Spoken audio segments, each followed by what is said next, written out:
Hello and welcome to Murder with Friends, the show where friends get together and talk about the darker sides of history. I'm your host, Grace Baldridge, and joining me today, get ready, are my friends, Erlich and Jack Ruley.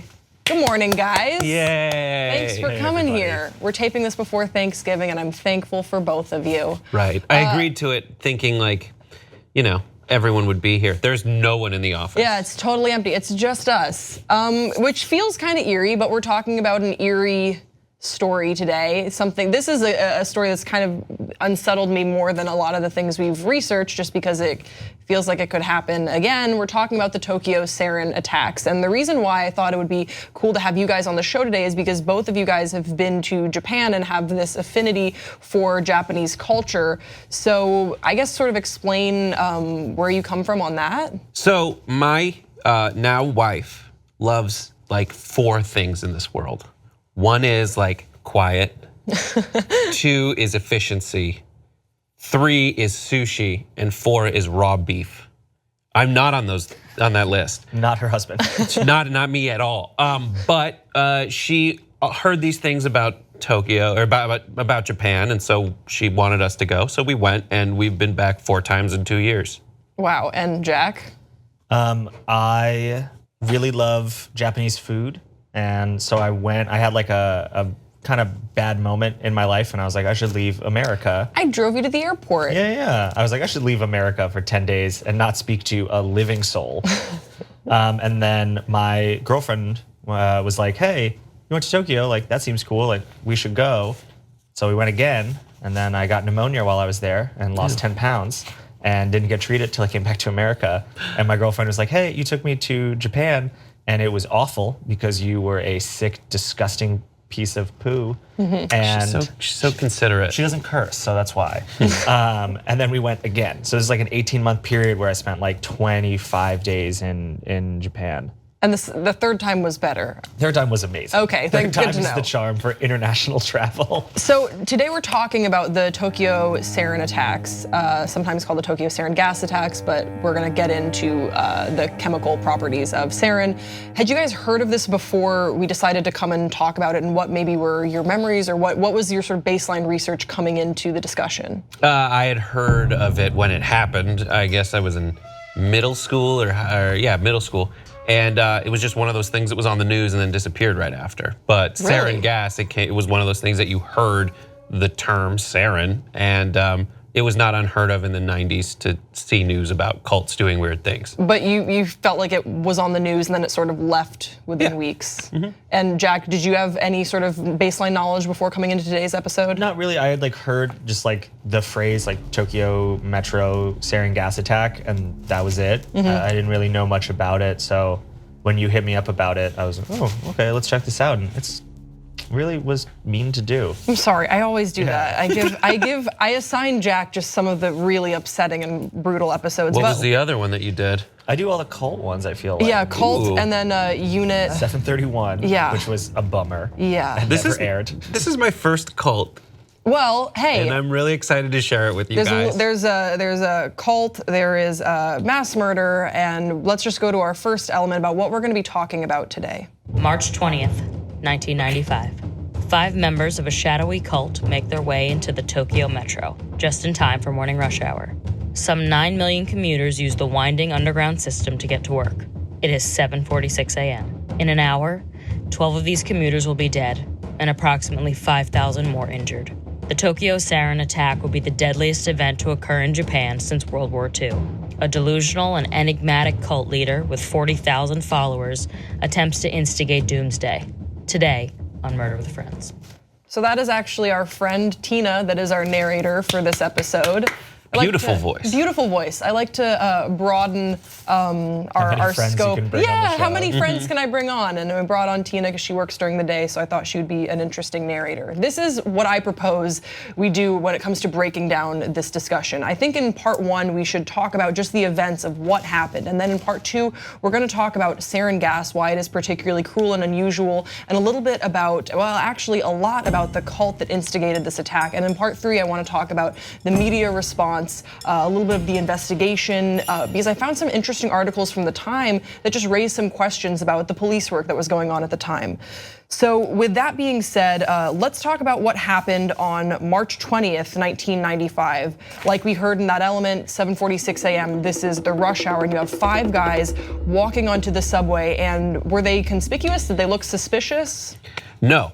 I mean, from all accounts, what I see, they didn't look at all suspicious. And they were just from what I've read and seen, they were just guys who had little packets of sarin gas. And the sarin gas, properly distilled and created sarin gas, a pinpoint size drop could kill somebody. They had a liter of it a piece, and they had little packets and umbrellas. And I don't know, everyone has the same umbrella when I've been to Tokyo. It's like there's 2 kinds they sell at 7-Eleven, which is like the most amazing store in Tokyo. It just has everything, really good food as well. And everyone has this umbrellas and they sit, and I don't know, in Tokyo, the subway is just such an amazing thing where everyone is like quiet and respectful and sits and minds their own business. And there's a lot of like salarymen on the way to work, just sitting, minding their own biz, and some are reading and others are now on their phones. And it was perfectly timed to coincide with rush hour. And the 5 men didn't go into the same subway location. They went into different subway locations,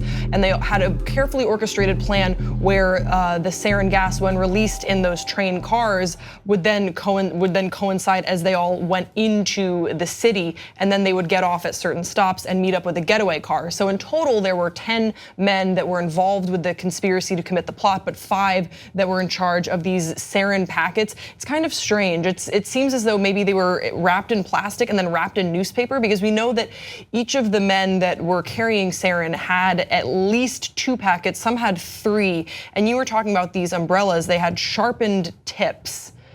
Sharpened umbrella tips, and the plan was that they were going to drop them on the floor and then stab them at around 8 o'clock. So they were setting their timers. They get on at 7:46 to follow the train route, and then at 8 o'clock, they start puncturing. But some of them had some hesitations. Did you hear about this at all, Jack? Yeah, I think the oldest guy of the group, who's a physician, he tells like a story of him sitting there and saying to himself, essentially having these like doubts about what the cult taught was, if you kill like anyone you kill, their like soul is freed, and it's like good works to do that. And he's like, well, like I also kind of promised to save people's lives. Now I'm kind of confused on what to do. And so I don't know. It's always interesting when you hear those stories from cults where the people have these like moments of doubts, and you hear them be involved in this thing for so long and take it so seriously enough to be like, super, yeah, I'll be one of the dudes to like try to kill thousands of people. Yeah. And then when they get there, have this like epiphany of, oh my God, now that I'm out and about in out of the compound and commune, these are real human beings. It's not a story. Yeah, and the gentleman you're talking about, he describes as he was sitting across from the woman, just knowing that if I puncture this, she will most certainly die because of her proximity to the sarin, and just taking in that moment. And so when he punctures his packet of sarin, it's actually the smallest one to be punctured, but then you see on another train, a younger, more zealous believer just punctures all 3 of his and makes a dash for it, gets away, and seemingly has no remorse. But you do hear these stories which are always kind of conflicting, of people in the moment realizing the severity of what they are about to commit, but all of them followed through. Right, all of them followed through in some capacity. You'll never know inside the mind of the person. There's some who had more reservations and punctured fewer. They might not have punctured all of their packets, and who knows, maybe at the time they thought, all right, in some weird bargaining event in their mind, they decided, all right, I'll just do one of them. Yeah. And then if you look at where it all took place, there's like a central area with like the Diet or like the main government buildings and central police department. But the idea is then you'll have all these leaking sarin gas packets, which it evaporates very quickly and moves into the air.